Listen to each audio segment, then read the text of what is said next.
तो क्या अब उम्मीदवारों के नामों के ऐलान के लिए कांग्रेस तेजस्वी या लालू यादव का इंतजार नहीं करेगी?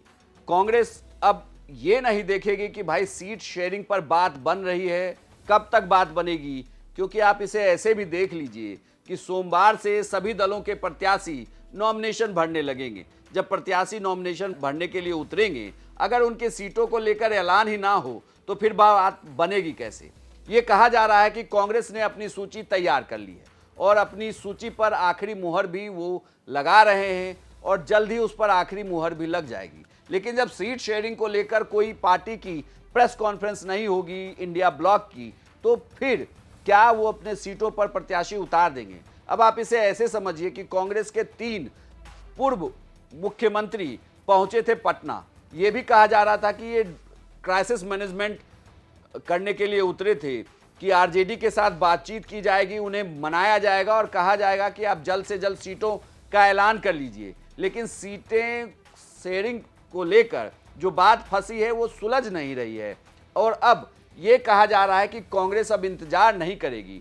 कांग्रेस ने टाइम दिया है कि 24 घंटे के अंदर आप अपनी चीजों को साफ कर दीजिए, वरना कांग्रेस अपने उम्मीदवारों की लिस्ट जारी कर देगी। कांग्रेस के 2 पूर्व मुख्यमंत्री अशोक गहलोत और भूपेश बघेल पटना पहुंचे थे। उनके साथ जयराम रमेश थे और अधीर रंजन चौधरी थे। इन तमाम नेताओं का कार्यक्रम था कि वो लालू यादव और तेजस्वी यादव से भी मुलाकात करें, लेकिन ये नेता इन्होंने प्रेस कॉन्फ्रेंस की पटना के सदाकत आश्रम में और वहीं से वापस फिर लौट गए। इन्होंने लालू यादव और तेजस्वी यादव से कोई मुलाकात नहीं की। दरअसल ये कहा जा रहा है कि जिस तरीके से आरजेडी लगातार सीट शेयरिंग को लेकर देरी कर रही है और कुछ सीटों को लेकर पेच फंसा हुआ है, उसकी वजह से फिलहाल अभी कोई भी मुलाकात या बातचीत होगी नहीं और कांग्रेस अब अपनी स्क्रीनिंग कमेटी में नामों को फाइनल कर रही है और राहुल गांधी के देश लौटने के साथ ही ये कहा जा रहा है कि कांग्रेस अपने उम्मीदवारों के नामों को फाइनल कर देगी।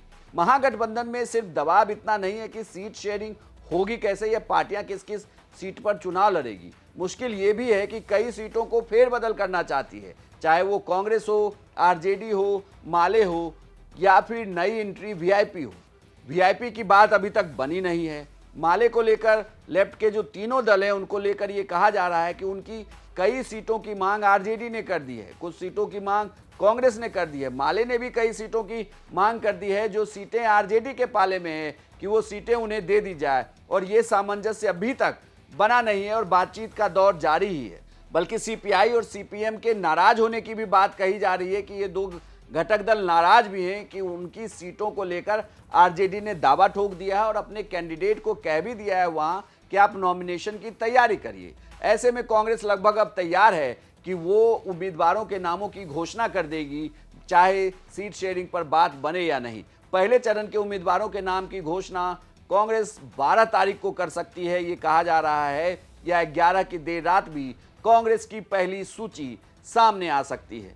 तो अब इंतजार करना होगा जब बिहार विधानसभा चुनाव को लेकर कांग्रेस महागठबंधन के भीतर रहकर भी अपनी अलग रास्ता अपने लिए वो चुनेगी और अपने उम्मीदवारों के ऐलान के लिए वो तेजस्वी या लालू यादव का इंतजार नहीं करेगी, बल्कि अपने उम्मीदवारों को कहेगी कि आप चुनावी मैदान में उतर जाइए। इस खबर पर आपकी क्या राय है हमें कमेंट बॉक्स में लिखकर जरूर बताएं और बिहार की तमाम खबरों के लिए आप देखते रहिए सिर्फ बिहार तक।